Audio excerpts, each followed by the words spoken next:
देखिए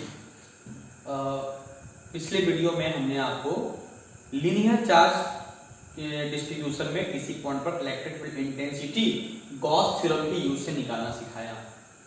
सेकंड हमारा केस क्या है, electric field intensity due to uniformly charge spherical cell.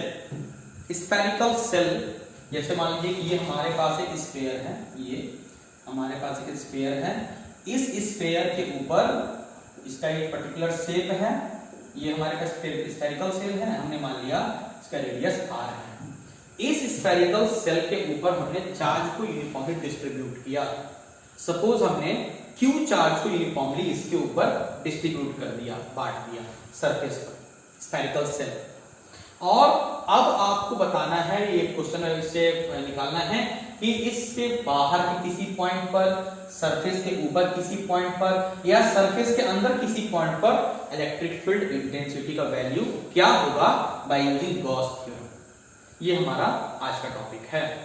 क्या है कि there is a spherical shell of radius r, इसका रेडियस क्या है r, charge q is uniformly distributed. यहां पे आप लिख सकते हैं charge q is uniformly distributed. Charge q को हमने इसके ऊपर डिस्ट्रीब्यूट कर दिया और सारे चार्ज को हम कहां कंसीडर कर लेते हैं, सेंटर पर। मान लीजिए सेंटर इसका क्या है, O है। Charge q is uniformly distributed over a spherical cell. Charge is concentrated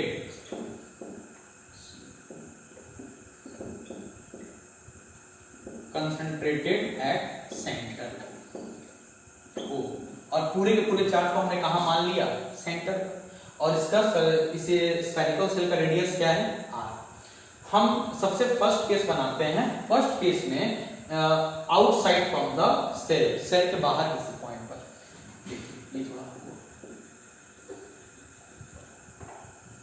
charge is concentrated at centre O।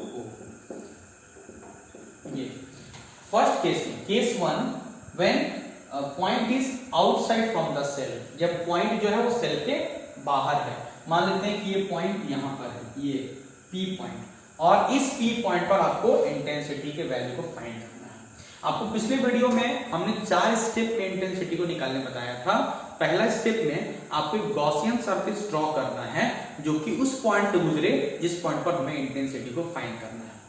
और गॉसियन सरफेस में हमने क्या क्या केस बताए थे कि गॉसियन सरफेस में हर पॉइंट पर इंटेंसिटी इक्वल होना चाहिए, नंबर 1। दूसरा, वो पूरा का पूरा सरफेस क्लोज्ड होना चाहिए, और बताया था कि वो चार्ज से बिल्कुल इक्वल डिस्टेंस पर वो सारे पॉइंट से बनने वाला सरफेस हो।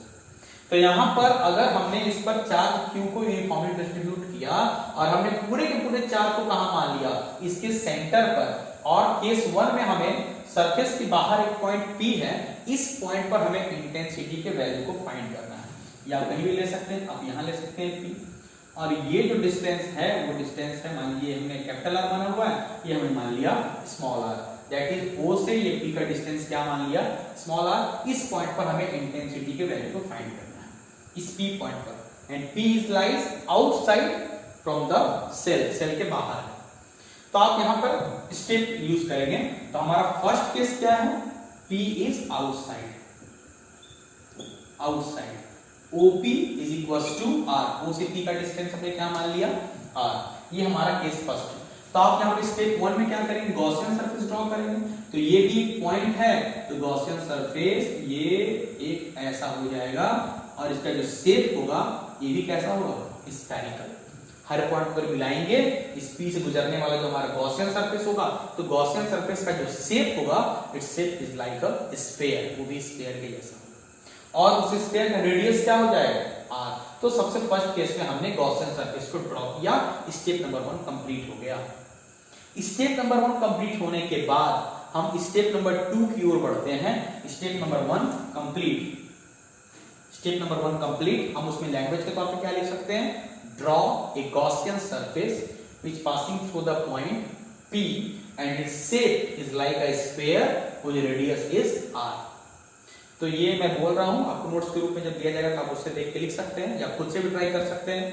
तो क्या बोला कि नंबर 1 में draw a Gaussian surface which passing through the point P, its shape is like a sphere and its radius is r। ये हमने फर्स्ट स्टेप में लिख दिया। और इस पॉइंट पर इंटेंसिटी मान लिया गया E with the intensity, E with the intensity at P। P पर इंटेंसिटी क्या मान लिया E, और हमें E के वैल्यू को ही तो फाइंड करना है, E के वैल्यू को ही फाइंड करना है व्हेन P लाइज आउटसाइड। तो अब हमें क्या करना है, हमें स्टेप नंबर 2 की ओर बढ़ना है। स्टेप नंबर 2, स्टेप नंबर 2 में हम क्या करते थे, LHS को सॉल्व करते थे, close integral vector E dot vector ds की वैल्यू को निकालते थे। तो जब हम लिखेंगे स्टेप 2 सॉल्व LHS को सॉल्व करेंगे, close integral vector E dot vector ds। तो आप यहाँ देखते हैं कि हमें पिछली वीडियो में बताया था कि इसके छोटा सा हम एरिया कंसीडर कर लेते हैं और ये क्या हो जाता है ds, और आपको इस एरिया पर इस एरिया वेक्टर और इंटेंसिटी के बीच के एंगल को भी देखना है। तो आप देखेंगे कि इंटेंसिटी भी बाहर की ओर है, एरिया भी बाहर की ओर है, तो इन दोनों के बीच का एंगल क्या है 0 डिग्री। तो जब आप इसको सॉल्व करेंगे तो ये क्या हो जाएगा, close integral E ds cos 0 का वैल्यू 1, तो इसमें E चूंकि हमारा कांस्टेंट है, E बाहर चला जाएगा, क्लोज इंटीग्रल ds और E, और ये हमारा ds छोटे से एरिया को इंटीग्रेट करेंगे तो ये पूरा का पूरा गोटा एरिया निकल के चला आएगा, इसकी वैल्यू 4 पाई r स्क्वायर, इसकी value 4 pi r square, okay 4 pi r square, ये इसका पूरा का पूरा एरिया। थर्ड केस में देखेंगे और स्टेप 3 में क्या करते हैं, उस गॉसियन सरफेस के अंदर टोटल चार्ज, तो ये सरफेस के अंदर ये पूरा का पूरा सेल है और पूरे सेल पर हमने Q चार्ज को यूनिफॉर्मली डिस्ट्रीब्यूट किया है। तो अगर हमसे ये पूछा जाए कि इस सरफेस के अंदर कितना चार्ज है, तो अंदर टोटल चार्ज Q है। तो हम लिख सकते हैं total charge,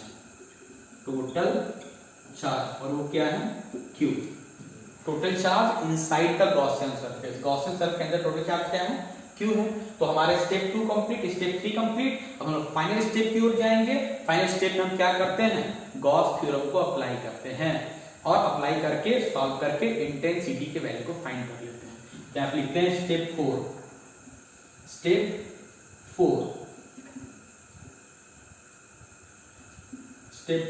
apply Gauss law apply करते हैं।